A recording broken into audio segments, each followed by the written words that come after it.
What's going on, my broskiis? My name is Toadski, back again, here to bring you guys yet another One Piece Treasure Cruise video. So with doing that discounted multi on the Pirate Rumble banner not too long ago, we luckily also got our hands on Sentomaru, the brand new debut unit.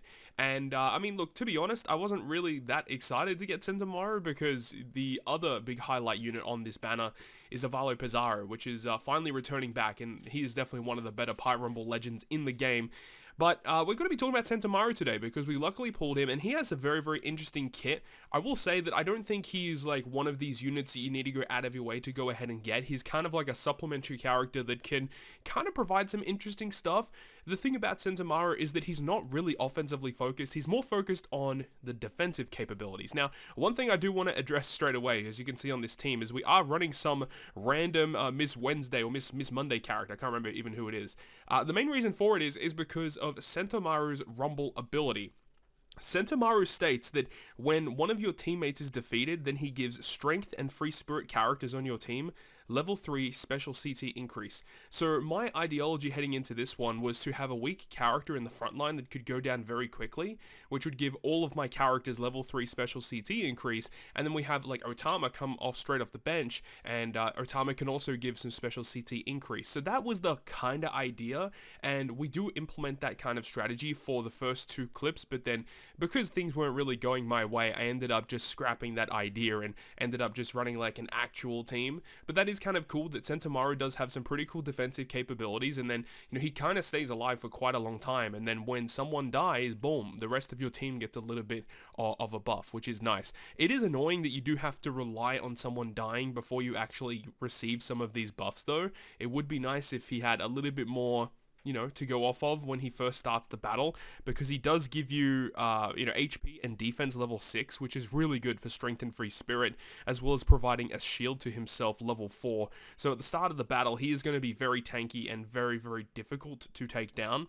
And then, as we said, when someone dies, strength and free spirit get a little bit of special CT increase. And then he obviously partners that very well with his special ability that can provide one of your teammates with high attack, with further attack, speed, and level 5 CT increase. So in most cases, it ends up being Luffy or Kuma that gets the buff, which is really, really good to ensure that, they are doing as much damage possible.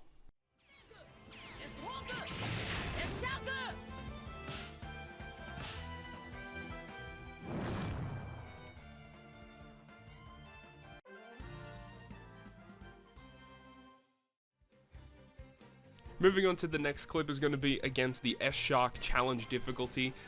Specifically talking about these challenge difficulties, the Avalo Pizarro one, which we just completed, that is probably the most difficult one of the DEX variety. This one is also kind of difficult because it does have some really annoying characters, namely Big Mom and like Luffy, which can revive and stuff like that.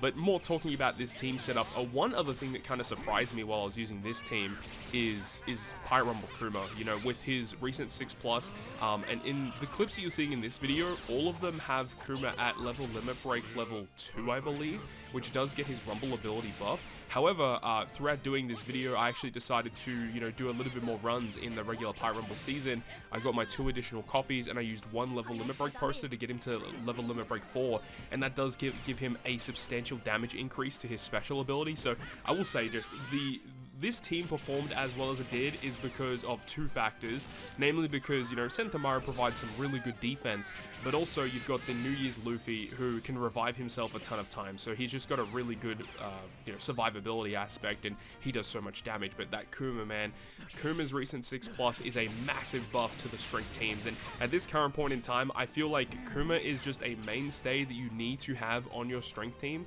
for it to actually stay relevant, I feel. Especially against some of the DEX teams you see these days, they can be really tricky to take down, and Kuma, in tandem with Luffy, is going to be a huge asset for your squad.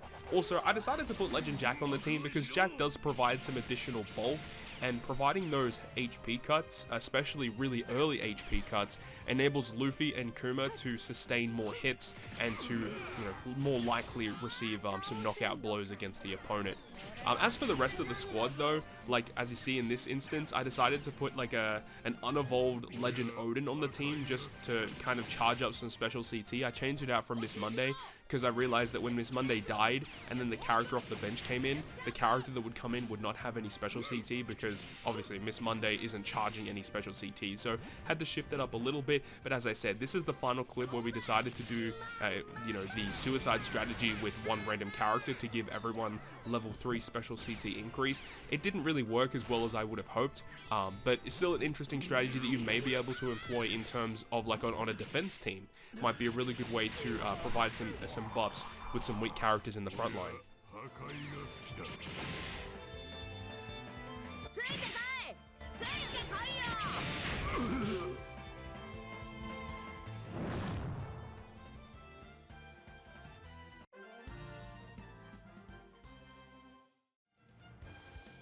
This next clip is going to be against an actual individual. We're not going against the challenge difficulty content. I was just kind of doing this to get more wins to secure the free copies of Kuma from the Rumble season. And I saw this DEX team and I just decided, you know, we'll see what happens, you know. This is an interesting one though because it does have versus Kaido, it's got Big Mom, it's got 10th anniversary Ace. Like this has got some big units on this team. Pell, Roger, like it's a very, very good looking DEX team. I will say the bench is a little suboptimal, but the rest of the squad is pretty strong, and we still get the job done. And I will say it's not like the most optimal DEX team out there because it doesn't have characters like Avalo Pizarro, and as I said, the bench is definitely suboptimal, but still, like, the strength team just kind of decimates it. One thing that I actually did do some testing against is I did go up against a DEX team that decided to randomly have versus Blackbeard on it. And I thought it would be okay, but I actually lost that game. So I want to, you know, give full transparency there. Versus Blackbeard is still a problem. You know, that special reverse stuff, the level 10 damage over time. You should still definitely avoid a character such as that, but in terms of raw DEX teams, like if every character on the team is a DEX unit, then I feel like this team, especially with Sentomaru on it, really doesn't have that much to worry about.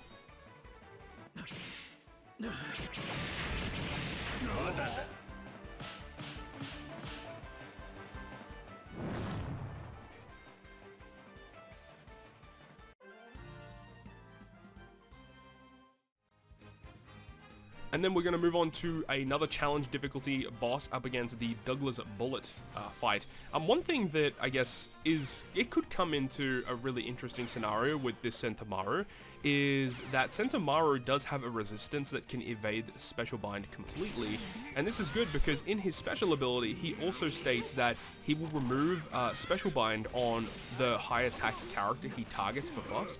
He removes that character's Special Bind also by 20 seconds. So this could be kind of interesting. It kind of reminds me of Wano Law.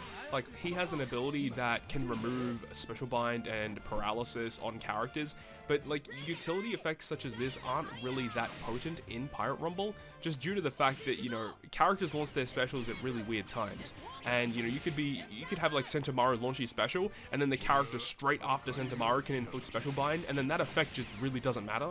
So, yeah, utility effects like that aren't that good, but there could be some very weird scenarios in the future where that ability of removing Special Bind might actually come into play. But I feel like most of the time, probably not going to be that important. And it would be nice to get some sort of way to make sure that, you know, your biggest damage dealer on this team specifically, whether it be Kuma, whether it be Luffy, to make them the highest attack character on the team in some way, so that when Sentomaru launches his special ability, he's able to give that character all of the buffs that they require. Sentomaru also does give 4,000 fixed damage to one enemy with low HP, and that could also come into play too, especially if you're running, you know, characters like Jack, which can give some pretty big health cuts. And then, you know, you've got characters doing pretty substantial damage, like with Kuma, and then with Luffy. Like, if there are characters on low HP, and then, you know, Sentomaru launches that special ability to do that 4,000 fixed damage, that could potentially land you a knockout. Especially when you look at the resistances of Sentomaru, he also does 30% increased damage dealt to Dex enemies. And one thing to note is that the fixed damage that he does is also buffed from his resistance that gives additional damage versus Dex. You just saw there that he did 5,200 damage with his single target hit. So, like, especially if an enemy's at very low HP, like 5,200 could definitely land a knockout. So don't be sleeping on Sentomaru. I think that he could land some knockouts for you if you run your team correctly.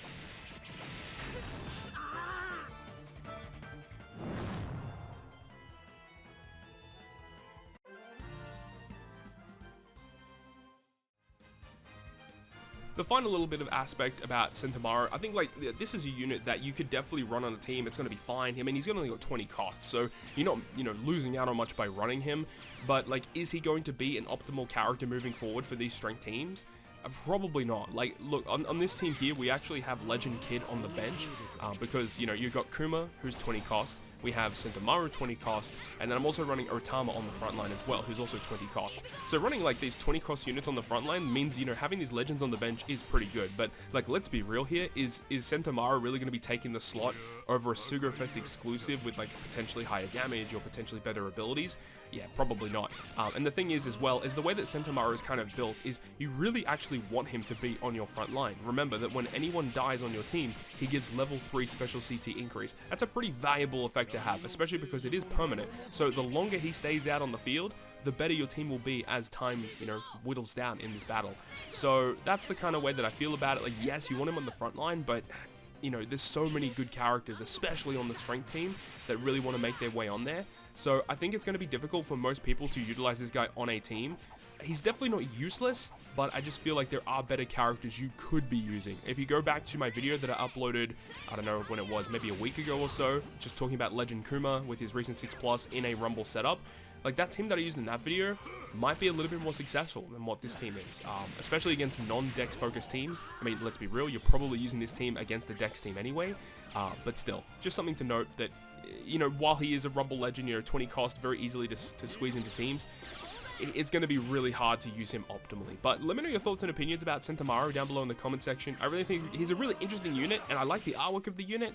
It's just, you know, I wish he was slightly better, a little bit more optimal to use in a full strength setup. But hopefully you enjoyed this video. If you did, make sure to go ahead and leave a like. And if you want to stay up to date with all the content that I post, including more One Piece Treasure Cruise content, make sure to hit the subscribe button down below. And that, guys, I'll see you guys within the next video.